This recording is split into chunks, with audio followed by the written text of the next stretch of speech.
At the center of Africa, one of the most controversial colonial systems in modern history emerged, not from a large empire, but from the ambitions of a single king.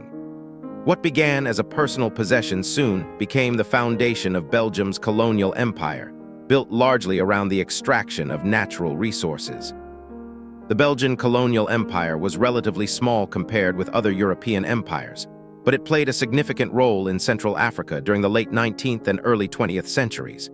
Its origins lay in the creation of the Congo Free State, a vast territory controlled directly by Leopold II. From the beginning, the colonial system was designed primarily to extract valuable resources. Commodities such as rubber and ivory were collected and exported into global markets, shaping the economic structure of the territory. Under Leopold II's personal administration, economic production relied heavily on systems intended to increase the output of rubber and other resources. However, reports of harsh labor practices and widespread abuses within the Congo Free State drew growing international attention. Humanitarian activists, journalists, and foreign governments criticized the system, creating pressure for major reforms.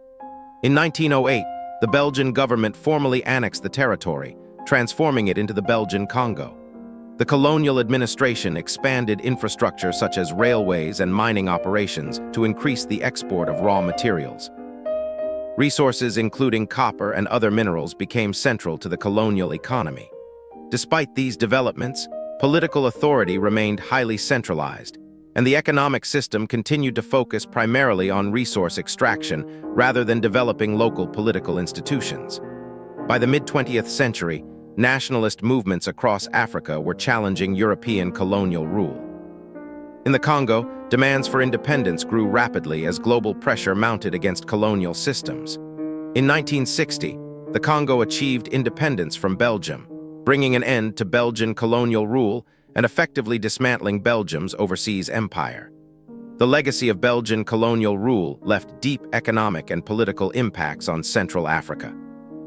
The structures created during colonial administration emphasized resource extraction and centralized authority, shaping the region's economic patterns long after independence. Understanding the Belgian colonial empire helps explain how colonial economic systems influenced the political and developmental challenges faced by many newly independent states in the 20th century.